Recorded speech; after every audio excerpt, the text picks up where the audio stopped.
Nous connaissons très peu de choses par rapport aux bienfaits apportés par le miel.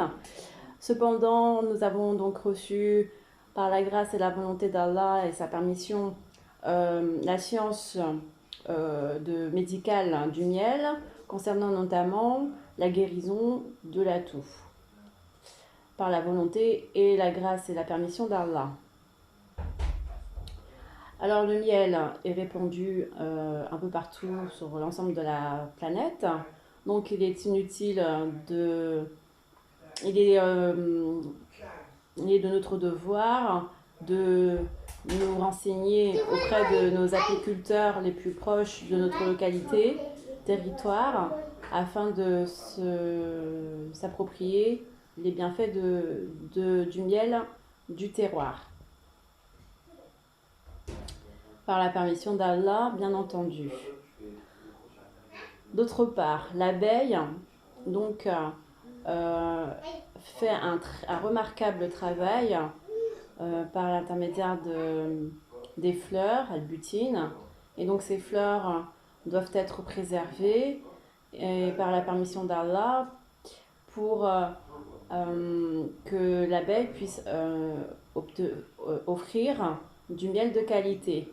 Et, euh, et ainsi, nous pourrons, nous les humains, bénéficier et avoir le privilège, grâce à Allah, d'un miel de qualité, un miel guérisseur, un miel qui regorgerait de nombreuses vertus quant à notre guérison et à notre bien bonne santé, par la permission et la volonté d'Allah, bien entendu.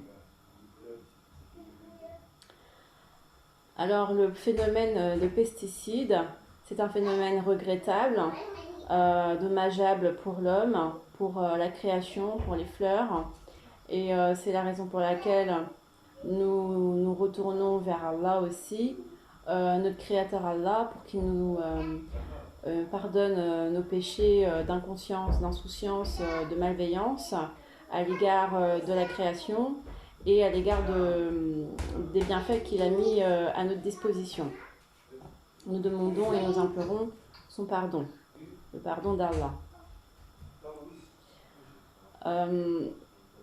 D'autre part, nous implorons Allah pour qu'il nous donne des solutions appréciables, envisageables, afin de garder notre nature, notre création, notre environnement la plus naturelle que possible, sans en altérer donc les bienfaits et les vertus qui regorgeraient de ces faunes, de ces fleurs et des fruits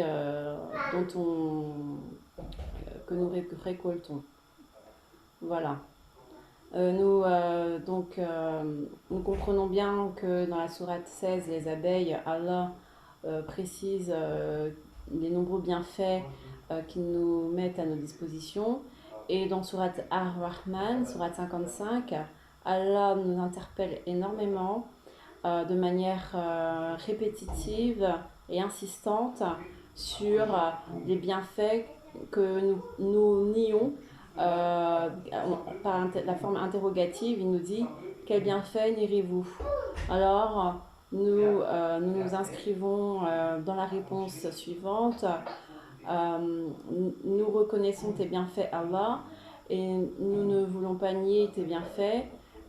Aide-nous, Allah, à être reconnaissants et, et te glorifier et te louer pour tout ce que tu mets à notre disposition, Allah. Donc gloire à Allah, louange à Allah et pureté à Allah. Alhamdulillah Rabbil Alamin. Voici un peu le genre de discours que nous devons tous avoir, un petit peu plus proche de la réalité de ce que Allah attend de nous, que ce soit dans les discours médiaux, quand on regarde, on allume BFM TV ou CN TV ou encore un reportage. Eh bien le reportage, il vous dira Comme dans la vidéo, j'ai intitulé les erreurs à détecter, et bien dans le reportage, le scientifique ou l'agriculteur ou encore la personne lambda va vous dire, eh bien manger du miel, c'est très bien pour la santé, point. Sauf que ce n'est pas ça qu'on nous demande. Dans la pensée et dans les paroles, Allah souhaite être mis en lumière parce que c'est grâce à Allah que nous sommes ici sur cette terre pour l'adorer.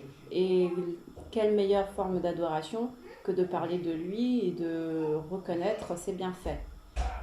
Et également de reconnaître les erreurs que nous avons pu faire et que nous pourrons faire. Et également reconnaître que nous avons besoin de son aide pour être bien guidés et ne pas faire d'erreurs en utilisant par exemple des pesticides ou nouvelles autres formes de solutions qui au contraire détruiraient plus notre nature d'essence divine qu'autre chose.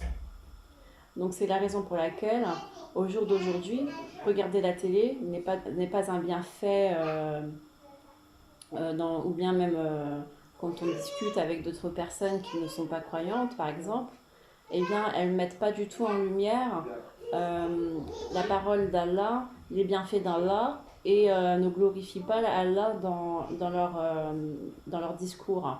Et ce mal, cette absence, cette non-reconnaissance, cet oubli, nous l'avons tous adopté, car qui de nos jours va faire un reportage en parlant comme je viens de parler, en glorifiant Allah, en disant par la permission d'Allah, par la volonté d'Allah, gloire à Allah, qui de nos jours le fait.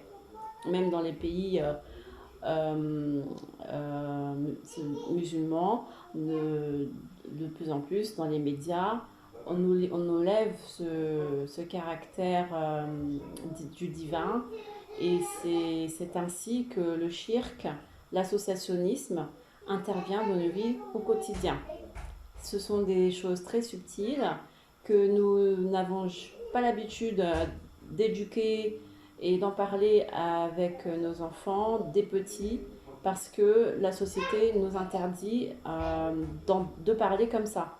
Si vous avez des voisins, des voisines, vous n'allez jamais leur parler comme ça, et encore moins s'ils ne sont pas croyants. C'est la raison pour laquelle l'oubli est très très vite à nos portes. Et l'oubli, c'est le synonyme du diabolisme. Et quand on a le diabolisme en nous, parce qu'on a oublié, eh bien forcément tout ce que nous allons faire, c'est dans l'oubli d'Allah. Et donc même les solutions que nous allons envisager, notamment par exemple des solutions anti-pesticides, des choses comme ça va être des solutions qui ne s'inscriront pas dans la permission ni dans la volonté d'Allah, et donc pourront se retourner au contraire contre nous-mêmes, même si dans le sens premier, dans le sens initial, ça partait d'un bon sentiment.